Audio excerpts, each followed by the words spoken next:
strong. As soon as he finishes talking, they say, Ki chazaku mimen. They are, that is the Canaanim. But the Meraglim are saying that no, that the Canaanim are even greater than the name. Why? And this is what their logic. Yeah, this is what the Meraglim are saying. Okay, he says, "Afilu ba," right? What is it? Adraba ki chazaku mimenu. Right? The Gemara in Sota explains. Mimenu. What does mimenu mean? Either it means greater than him, than he, right? Mimenu from him, or from us. Exactly. Pshat is from us. Right. Pshat is from us. But in the Gemara it says, "Afilu ba'abayit eno yachol lotzi kelav misham de'im eita she'Hashem yesh lo yecholet lama b'chol makom she'enu yochlim hayu sham haya b'nisim." So this is based on the Gemara. The Gemara and also on the Midrash say, what do we know about that? When the Meraglim walked into Eretz Canaan, everywhere they walked, they saw funerals of Canaanim. They thought so we're going to get to that in a second, right? So right. So what happened is, they walk around and they see these dead people, they see these funerals, and Caleb is looking at it as like, oh, this is Hashem's plan, right? And their perspective is, no.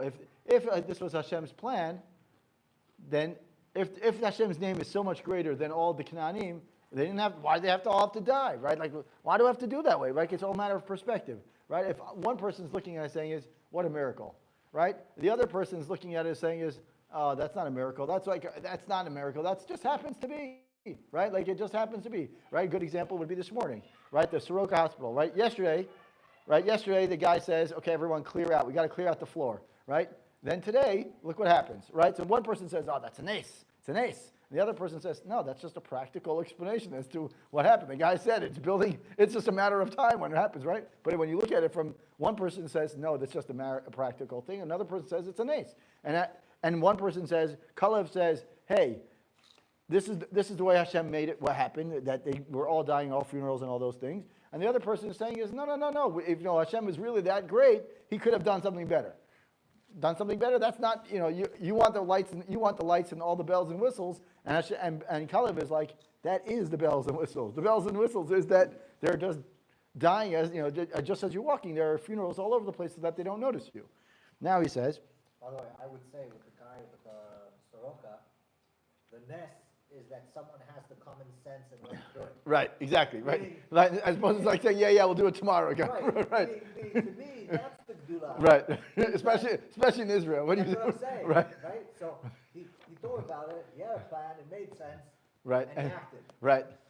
So that again, absolutely, I don't deny that, but it's all matter. At the end of the day, it's a matter of perspective. And the guy says we should do this. The building is old, right? And then someone says, you know what? I think you're right, right? So like at the end of the day, right? In Israel, there's a lot of miracles. It's just like I can't believe that actually happened, or there's like this. What was the reason why? He said the building is old, and that's what the reason. The reason was he said the building is old, and it's a matter of time that from the perspective of where things were landing over the last couple of weeks. He said, like, we just have to, we can't take that risk every day.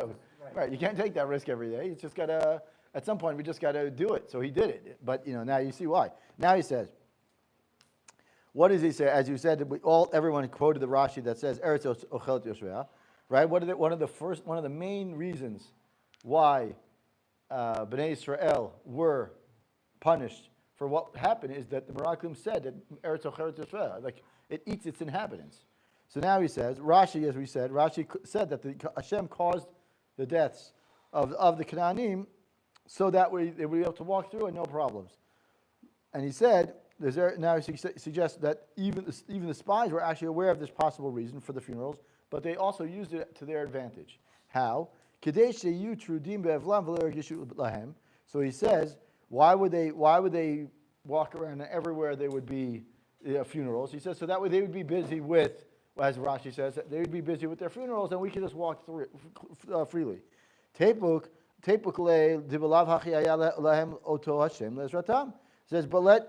but even without these deaths, we should have said what? That Hashem's name, either the one that Moshe gave us or any of Hashem in general, should have been able to say, is, you need all these people to die for us to be able to walk through? If we really could walk through, we should walk through. Like, if I'm Bnei Israel and the land is meant to be ours, I should just go in. Why do I have to go in? Like, I don't have to go in guns blazing. I'll just go in. Like, I feel like I can go and I'm owning the place, right? That's my next place. So why do I have to do it? So they're asking. The Meraglim are saying is, why does Hashem have to create this? Like, you can imagine that this like a typical response, like, why do all these people have to die for this to happen, right? Like that's like a nice way to say it, right? That's what they're saying is like, if Hashem was really that great, do it without all these people dying. And Caleb is saying is that's why they're dying, right? Like you can hear the conversation going back and forth. One person saying is that's why they're dying, so we can go in. In modern day, right.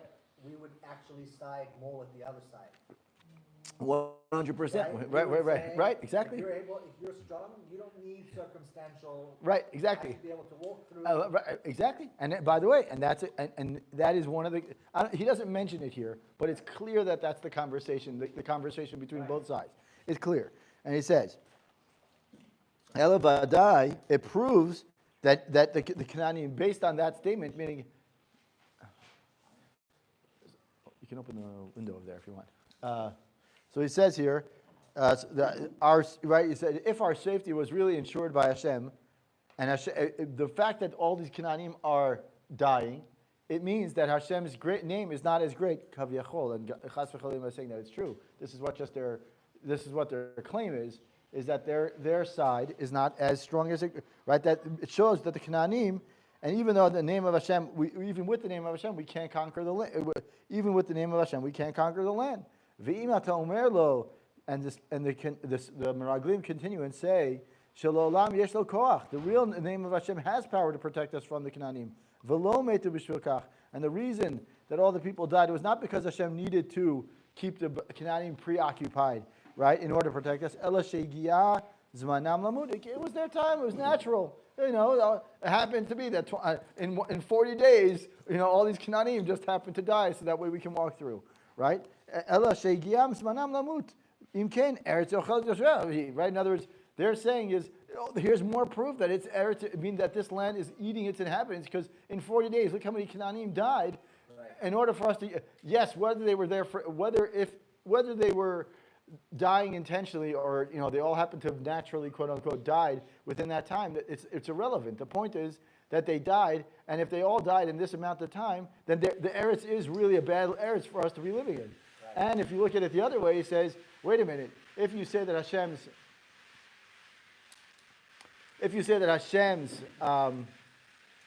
name is so great, then why do they all have to die at this point? Meaning Hashem should have been able to do something that didn't have to do that. Right. So either way, they're saying, right, it's a good kushya, right? So either way, they're looking at it.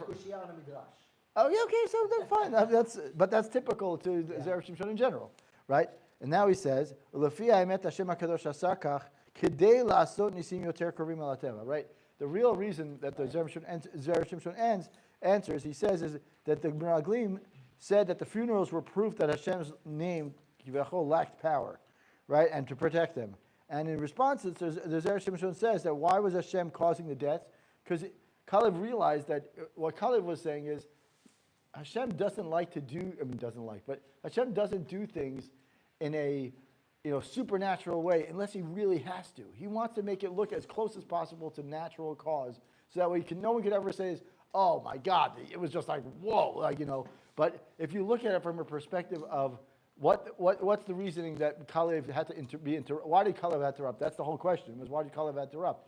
The Caleb had to interrupt because Caleb's response was, hey, there was some sort of like natural order here, right? What they're saying is they're taking, right, when you give a response or you say an answer, what you say is almost as important as what you don't say, right? So what they didn't say is, they were saying is, hey, it's a land that eats its people, right? But Caleb was like, it's eating its people so that way we can walk through the land, right? Like it's eating its people. So the point here is that what the Zera Shimshon is saying is that Caleb was trying to hint to some of the nisim, the greatness of what was going on when we did this. Like, guys, you can't just talk about all the, when you go on a trip, what happens when you come back from a trip? No matter what road trip you do, whether it's with family or friends, right? Or the guys trip that you did in high school or whatever, right? You all go on these trips, you come back and you only talk about the good stuff, right? You don't talk about you laugh later on, you laugh about the funny stuff that happened. You're like, hey, yeah, I remember when the car broke down and we all had to sleep in the car or whatever it was. But so Caleb was trying to remind them, guys, it's not all that bad. Like, don't you remember this, that, and the other thing? Like when we saw that, like we were able to walk through the land without being noticed. They don't notice that. They don't mention that part, right? They don't mention part 1. They don't mention the part that the fact that Hashem was protecting them. No, we don't mention that part. We don't mention the fact that Yehoshua was with us or anything like that. They just talk about the negative stuff. Oh, the fruits and vegetables were massive. Okay, that's not a bad thing, right? So that was when the Meraglim come back. It's a short Torah, but when the Meraglim come back, they were expecting. And this is what it's a challenge in general, is that what they were expecting is when they say Hashem, when Moshe gives them the name of Hashem, they're like, we're going to use this and Hashem is going to protect us with all the bells and whistles. We want to go in there and we want to just walk in and just like, we want to feel like just like we are in Mitzrayim, right? We want to feel like we're in Mitzrayim. Right, exactly. We want to know that we're the owners of the house. We're going to get the land anyways. We want to feel like we're the bosses. And Hashem's telling them, and I think Caleb was trying to tell them is, we need things to be a little bit more natural. First of all, in Eretz Yisrael in general, it's a much more natural kind of approach, even though Eretz Yisrael is not natural. There's a lot of things that are not natural about Eretz Yisraal, but the idea is that Hashem wants us to daven in a natural way. He wants us to act in a natural way, and they're looking for the neon lights. And Hashem's saying is, you don't need the neon lights. We want things to look normal, so that way when you walk, so that it's not as apparent as what you're looking for. So the real idea here is, right, they were looking for real miracles, and Kali was saying is the miracle was there. You just have to keep your eyes open to look that it's a miracle, as opposed to trying to use it as a justification for your stance, right? To say that Eretz Achalat Yoshveh is therefore it's actually that the land is actually eating in its inhabitants, and Hashem should have given us a bigger miracle is it's a weak response, right? That's what Kali was trying to say, and the rest of the Meraglim are saying is, no, we should, Hashem's name should be so great that we wouldn't even have to kill the people for us to be able to do that. So it's this back and forth, and in truth, Hashem's name is that great, and he was trying to keep it as Beseder Bateva as much as possible, so that he wouldn't have to go in there and rescue the rest of rescue the world with like a nace of Yetziat Mitzrayim kind of nace, right? Because otherwise it becomes very, how do you top that one? Like you keep on topping, that's very difficult also. And so that's a short one. It's a nice one. I think it's also important for us to realize that even in these days, when we're like, the typical question, even though I know it's not necessarily the best example, but they always say is how's the iron dough? But iron dough is supposed to be 100% hermetically sealed. I'm like, and every person that ever gets on the radio, you ever listen, they're like, it's not a perfect system. It's going to be flawed, right? The iron dome is going to be flawed. There are going to be things that get hit, right? That's just the way it is. You expect it already. We're at the point that, at the beginning of the war, you're just like, oh, it's 100%. No, it's not 100%. Things are going to fall. We have to expect that. We have to realize that. And that's part of it also. Well, they have 2 different types of nuclear missiles now. Yeah, whatever I'm saying. But like, even if you have 1,000 types of missiles, right? At the end of the day, it's just, if the wind blows the wrong way or Hashem decides that that's what's going to happen, right? That's it. Like, you have to be willing to say is that Hashem has a plan. We have to be willing to say that. Anyway, so now. Wait, so just 1 sec to wrap Yeah. this up, because I missed the beginning.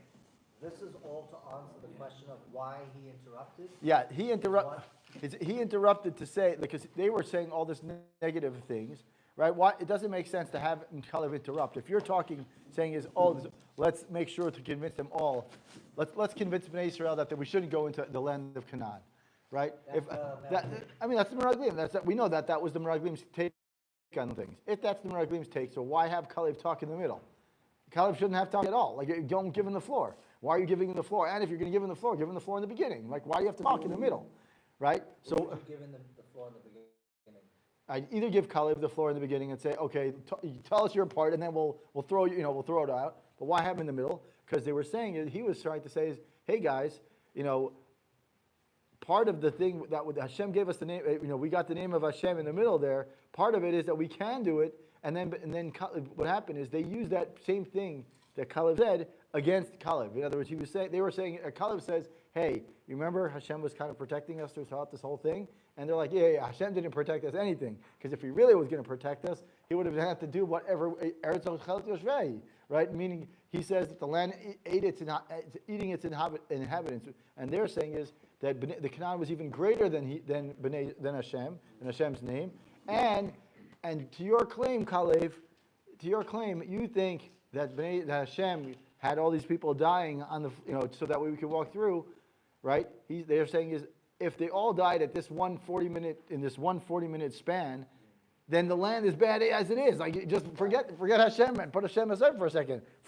In one 40-day period, you have so many deaths. That means there's something going on, which means that this land is not good. So that putting Kalev in the middle there only strengthened their argument, which is why that's one way to look at it. Obviously, again, this is from the perspective of the Meraglim, not the perspective of what we really were trying to say is this is not the right thing to do. But at the end of the day, the question was, why does Kalev have to be put in there in the beginning, in the middle, as opposed to the beginning or at the end? When you put him in the middle, then the Zera Shimshon turns it around to say, hey, this is what the Meraglim were trying to do, they used his own claim against him, and then, that's right, they had to intervene, and also to teach us a lesson, which is what Kalev was trying to do, and Hashem, in general, was to teach us a lesson that Hashem performs nisim that sometimes we're aware of, and sometimes what looks to us as very natural is indeed Hashem's hand, which we know is Hashem's hand. We just don't appreciate that Hashem's hand is there when we see it, because we think it's a natural, cause or a natural thing, right? So then when it occurs, right? Just the fact that for 20 years, right? If you look at it for what's going on now, the fact for 20 years, the Mossad was in Iran, building whatever they were building and doing whatever they were doing, and the Shabak and whoever else was involved, right? For 20 years, under the noses of the Iranians, who are clearly one of our biggest enemies, right? The fact that they were building what they were building, and you're just saying, well, we didn't know about that. And all of a sudden you look back and you're just like, whoa, what just happened for 20 years? All this, that, and that. You have to look at it. You're just like, oh, that's just they were building a facility of drones under the nose of the Iranians, and no one knew. Just Yad Hashem is right there, but we have to be willing to look at it as saying that's Yad Hashem. It's just a matter. We can't always do it, but when things look at it, when you look back, you're just like, oh, wow. Okay, so that was Drush Bet. Now let's do Drush. Hold on. Shkoyach for our sponsors and also dedications. We had a dedication from Yosef for his father for Shlema Chaim, Yosef Ben Yehuda Feskel, yes. Shed the Nations, and also the partnership last week as well. Shkoyach, they know who they are. Okay. And So looking forward to next week for Simchas. Zrat Hashem. So let's see here. Do one that we can get to because we have about 15 minutes left before Mariv. So I'll say here.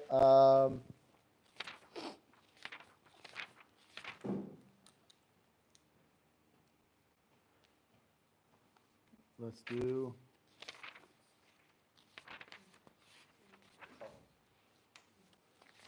Yeah.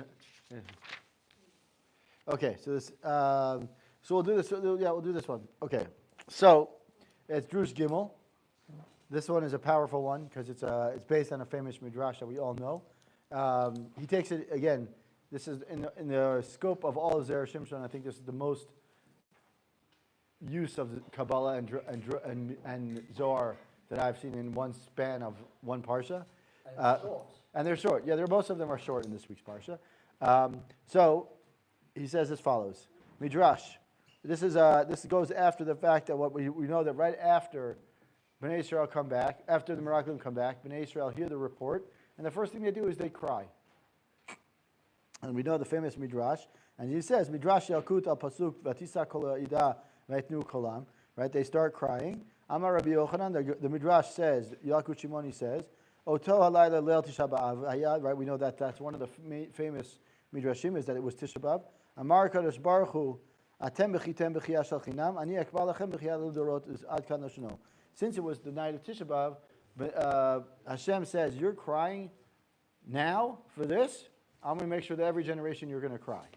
That's the main. And then we know that every day, every year on Tisha B'Av, we sit and cry, and we still are doing crying for what happened then.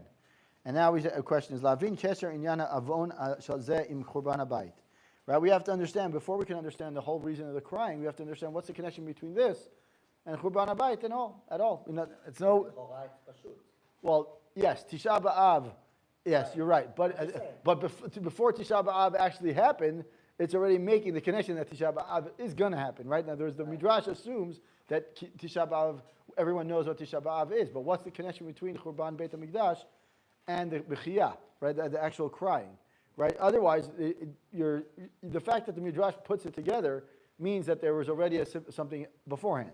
That's what he's trying to say here. So he says, in order to understand the connection between what they speaking negatively about Eretz Yisrael here and the destruction of the Beit HaMikdash, we have to say, first we have to understand, it says, Naktima Pasuk, Ki Allah mavet b'chalonenu barbar v'notenu lachrit olalu michutz lachrim mechobot. So it says, the Pasuk in Yirmiyahu says, that death has entered into our windows. What does that mean? It has arrived in our palaces, right, our munotenu, to cut down the children from outside, young men from the squares, from the meeting areas. So he says, "V'chama diktukim yesh b'pasuk hazeh." B'frat mavet b'chalonen. What does it mean when it says that there is death in our windows? Shalom.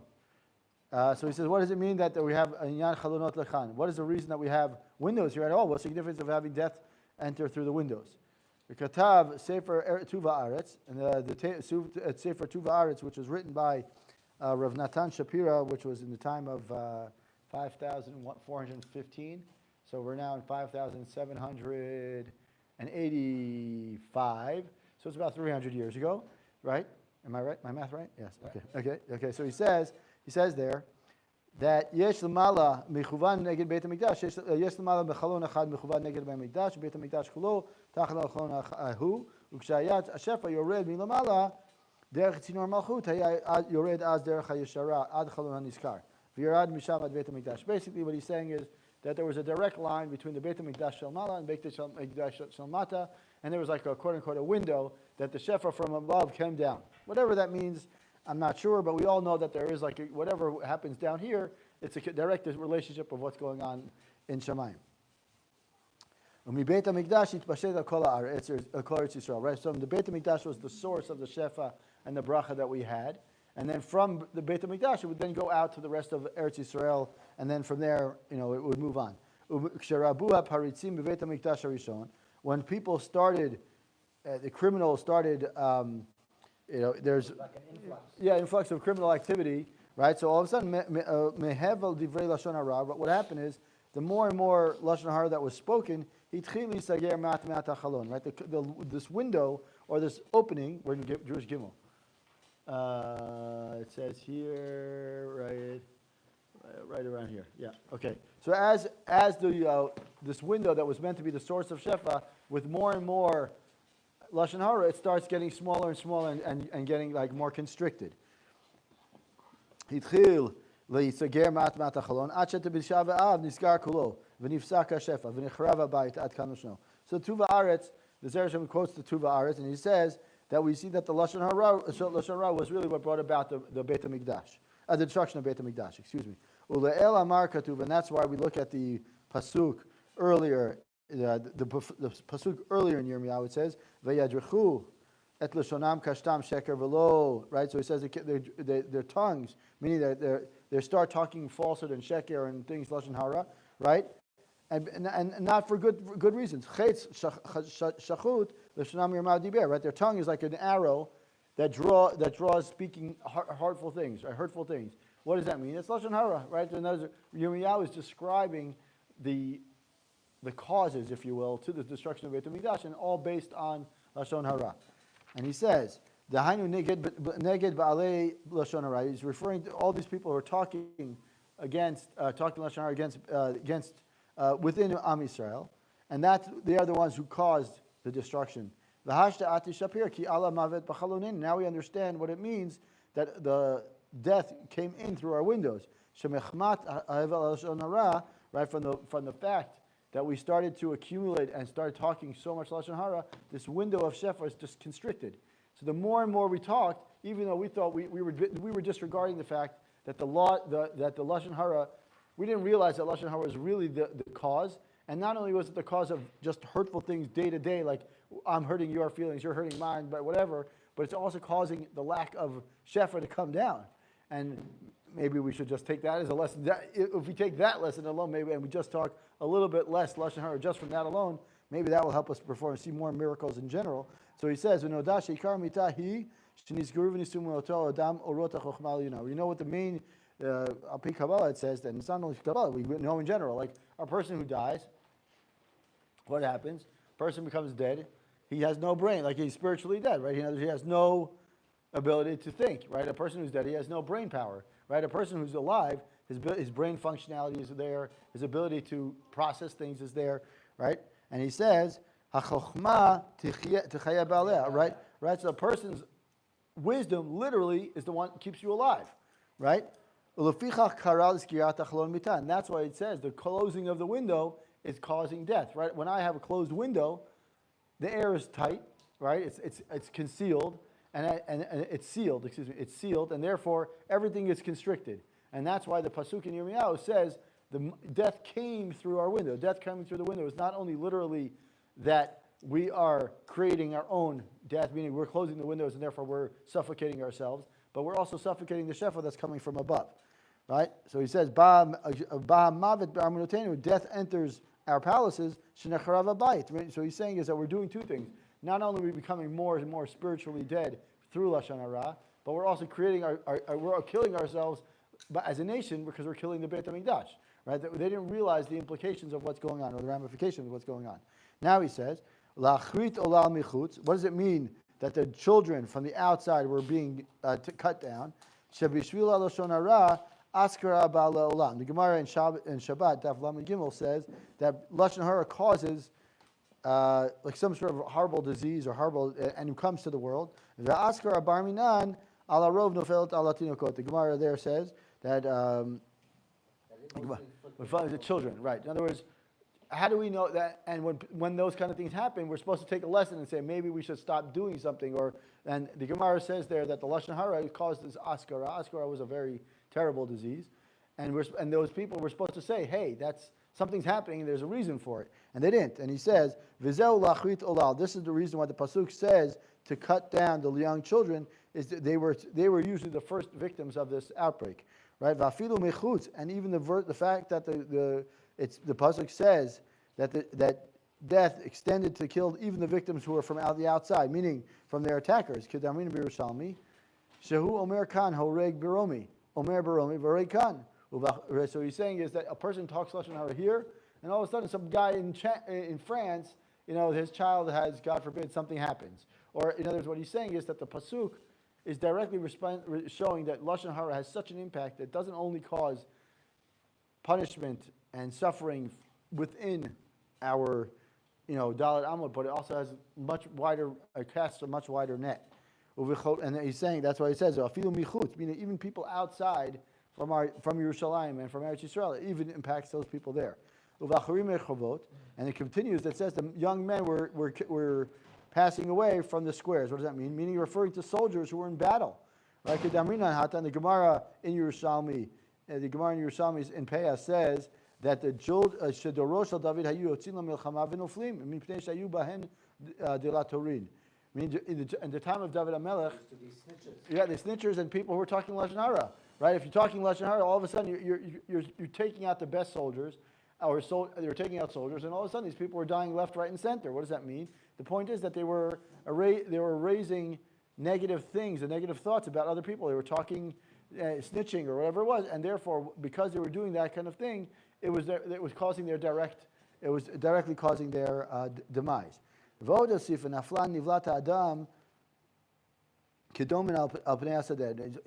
further, it says the pasuk later in pasuk Kaf Aleph, which is the pasuk after the one that he quotes in the beginning. He says, he says that when these people were literally just passing away in the streets, like they were just on the floor, just like that. And he says that anyone who speaks Lashon Hara deserves to be thrown to the dogs, meaning like the flesh of an animal that just sits anywhere. Anyways, so he says, now we can understand what the pasuk says. What is the reason that the land was punished so badly? Right? If you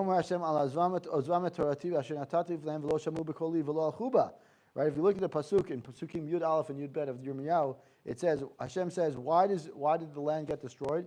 Because you forgot my Torah.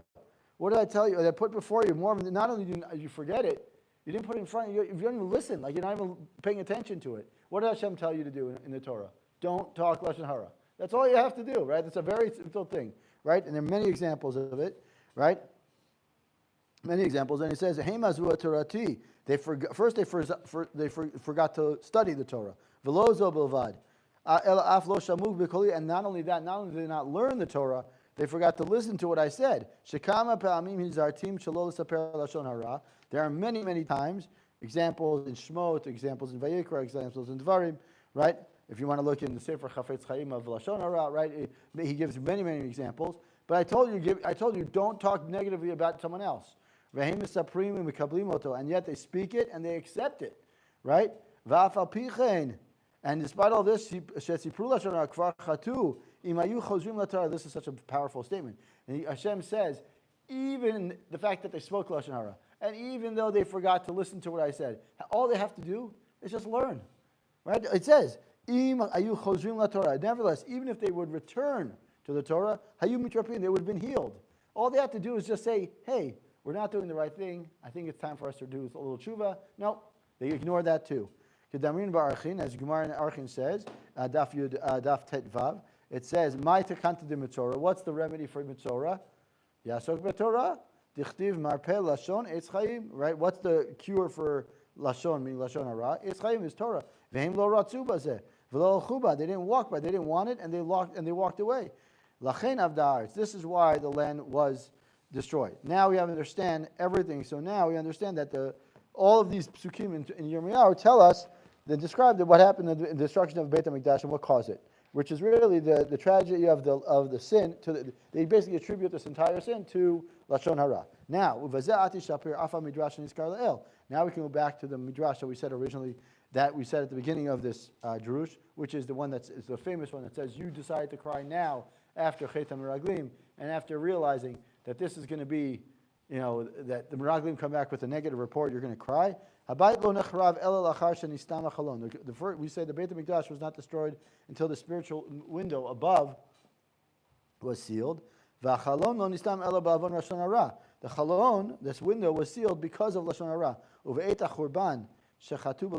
When the Jewish people sinned by speaking Lashon Hara at the time of the destruction of Beit HaMikdash, the sin of what happened at the time of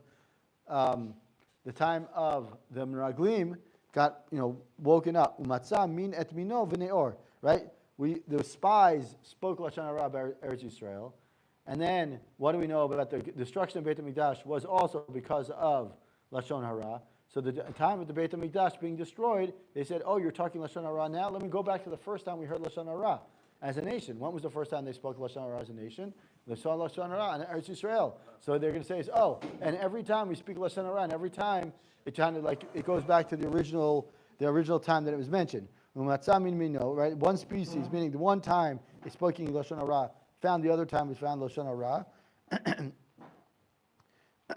So then he says, Umazal Yom V'Sha'ar Garam. And then basically, besides that, the day Tisha B'Av itself plus everything else, V'chach Amar Lehem HaKadosh Baruch Hu.